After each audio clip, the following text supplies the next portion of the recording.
Welcome inside the ACU TV or studio. I'm Nathaniel Chisholm alongside Coy Osterlin. Our top stories this week include a food and fashion festival, the new Kappa Psi probate, and a basketball season recap as both men's and women's team head to Las Vegas for the conference tournament. This is the Optimist Newscast.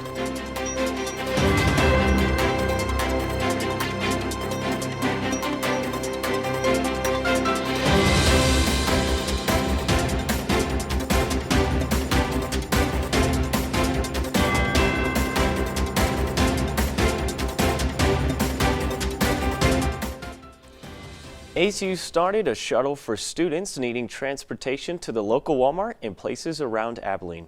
Optimist reporter Emily Schaefer has more. Wildcat Wheels is a new shuttle service on campus that takes students without cars to places they need to be.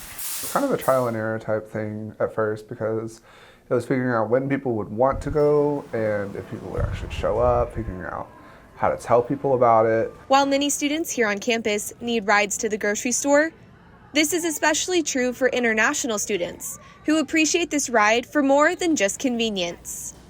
It's kind of like a safety issue also for me because since I'm here alone, I don't have my family with me. If I can have the best way possible and the safest way possible to just get it, and then I'll be glad with it. The Wildcat Wheels process is fast and easy. You just show up and you have yourself a ride. After that, it's all up to the person. Like if you need to go for food, if you need to go for skincare, for anything really, you just go do your shopping. While there are some kinks to be worked out, Student Services hears a lot of positive feedback from students who take part in the shuttle service. The students who do show up love it every time. It's never that many, so I'm hoping to eventually increase the volume of students, but everyone who has used it has been super excited about it because otherwise they, I guess, can't go anywhere. For The Optimist, I'm Emily Schaefer reporting. The International Students Association teamed up with the African Students Association this previous weekend to hold the annual International Food and Fashion Festival. Optimist reporter Carrie Johnson got us the details. ACU's International Student Association and African Student Association joined forces on Saturday to host the International Food and Fashion Festival. It was the first time the event occurred since 2019. Attendees coming to the event got to try food cooked by ACU students by 13 different countries, all listed on these punch cards. The massive variety of food came from places such as Asia, South America, and Africa. Over 300 people poured into the Hillcrest Gym in order to experience new diverse cultures. ISA President Miranda Ramirez says that those numbers exceeded their expectations. It was more people than I expected, and I think everyone had a good time. I was super happy to see people walking around, having fun, talking with other people, other students, and also sitting with different people too. After attendees grabbed food from across the globe, the fashion show began. Along with the fun of eating delicious food and enjoying unique fashion, ASA President Madasam hoped that the event rose awareness of culture. The main goal here this year is to create that awareness to campus, to be a great opportunity for students to gain a better view of what ASA and ISA are about on campus, and also just an opportunity to demonstrate those beautiful, diverse African and international cultures. Looking back at the successful event, Ramirez desires that the event sparked attendees to continue to learn the importance of learning cultures that are different from their own. There's a lot of international people, so for them to be aware that there are different cultures, also to learn more about the different cultures. In this event it was through food, so in that sense just to engage more with other people, try to look out for these students that are out there that probably they didn't know they were international, but they are here in ACU. If one wants to get involved in these organizations, you can start by attending their weekly small group chapels. For The Optimist, I'm Carrie Johnston, reporting. The fraternity of Nu Kappa Psi had their spring probate this past week, marking their final step of initiation for new members of the fraternity. Optimist London Gray got an inside look at the event. Under the Tower of Light, Nu Kappa Psi Noble Kings will induct their newest members. The attire, jumpsuits, and masks. On Thursday, prospective members participated in an orientation practiced by historically black fraternities called probate. With identities hidden, new members, also known as squires, dance, recite the history and values of the fraternity, and later reveal their identity. Along with the Squires, ACU student attendees are encouraged to join in on the action. This experience is really, really fun. I always get super excited. This is my third probate, and it's just high energy, and I love it. But the significance of probate extends beyond having a good time. Squire Sergeant Samuel Carter says the event signifies the crossing over from squires to kings.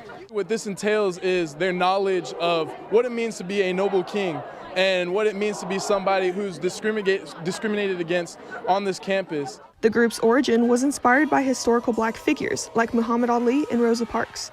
The vision of the fraternity's founders is maintained today. We use that to create a community and safe space for one another. Squires declare the fraternity's 4 pillars before the crowd: brotherhood, scholarly excellence, community service, and their foundation, God. By doing this, Squires announce their allegiance to Nu Kappa Psi. Only then can they proudly show their face to the student body. After a final solo dance, a noble king removes the Squire's mask. Members rush in to embrace their newest brother. I think the significance of it is like making sure that there's a community for like people who don't necessarily feel like the other clubs are for them.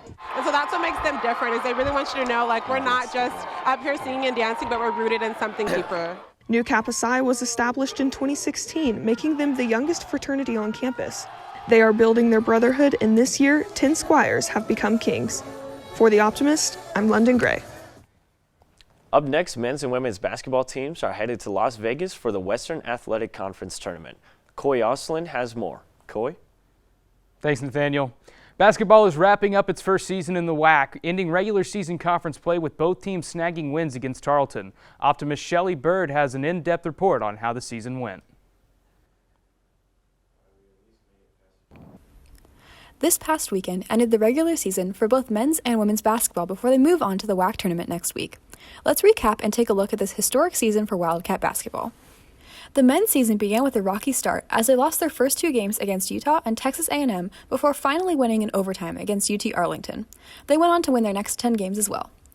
Towards the middle of the season, the men's team fell into a devastating 5-game losing streak. However, the team was able to pull themselves back up and secure a win against California Baptist. Head men's basketball coach Brett Tanner said that even with the losing streak, it's still been an amazing season for the Wildcats. Yeah, we own it. We talk about it all the time. We lost 5 in a row, and in the middle of the season. But you take that out, man, and what an unbelievable year. Like, these guys have, and I've said in this room all year, we're trying to have a great season. It's not about numbers of wins and all that. We want to have a great season. And these guys have done that. They've secured that. It's done. It's been an unbelievable year. This is all icing on the cake. The women's basketball season had its ups and downs as well, as they took on 5 new freshmen and 3 graduate transfers. They began the season strong, winning their first 3 games against Southwest, UTSA, and Angelo State before falling to Kansas State. Towards the end of the season, the women were on a 3-game losing streak before finally winning against their rivals, Tarleton State University, in the last game of their season. The men's team also finished out their season with a win against Tarleton, scoring 61-56. The game also marked the last basketball game to be played in Teague Center before the newly renovated Moody Coliseum opens in the fall. A sweet end to both the season and the Teague Center's 2-year run. Yeah, we're gonna miss this place, man. If you'd have told me I was gonna say that 2 years ago when we moved in here, I told you you're crazy. But this has been really awesome. It's been a special place for all of us. The players love it. They were talking about Teague today, and it's not just the games. I mean, we've had a lot of success in here, but it's also the practices. It's the battles you go through in practice. It's all, it's the ups, the downs, everything that kind of we've gone through in the last couple of years here. There's a lot of emotions walking out the door today. The men's and women's teams ended the season placing 6th and 5th respectively in the WAC, with the men winning 20 games and the women winning 17. Be sure to tune into ESPN and cheer on your Wildcat basketball teams as they play at the WAC tournament in Vegas next week, March 9th through 12th. I'm Shelby Bird for The Optimist reporting. Both men and women will compete in the WAC postseason tournament in Las Vegas. The men will play at 10:30 p.m. on Wednesday, and the women will also play Wednesday at 2 p.m. with both games streaming on ESPN+. Women's tennis had a busy weekend hosting Wichita State on Saturday before traveling to Waco to play the Baylor Bears on Sunday. The Wichita State matchup was a nail-biter with a 4-3 Wildcat win, giving ACU a 5-0 record at home. Baylor did not treat the team as well, with the team losing 6-1. The men's team hosted UTSA, losing 4-3. This was the first loss for the team since February 18th. The next match for the men's team will be on March 13th against A&M in College Station, while the women's team will be traveling for another 2-match weekend in Huntsville, Texas. Baseball extended their home winning streak to 6 games this weekend with a sweep against the Marist College Red Foxes. Game 1 was on Friday, where the Wildcats rode a big 3rd inning and 6th inning to a 9-2 victory. The Wildcats then dominated on Saturday, hitting 11 home runs and scoring 23 runs, winning 23-1. Game 3 was the closest matchup of the week, with the Wildcats holding off the Red Foxes 10-8, thanks to a big day from first baseman Hunter Gieser. On Saturday, junior pitcher Breck Eckelberger threw 5 innings, giving up 2 hits while striking out 4 batters.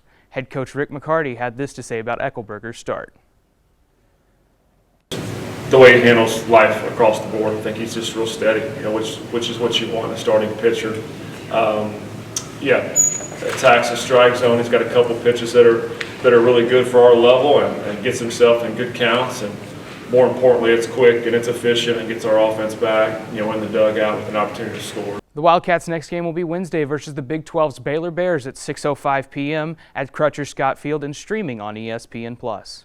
That's all for this week's Optimist Newscast. I'm Coy Oslin. And I'm Nathaniel Chisholm. Thank you for tuning in, and we'll see you next time.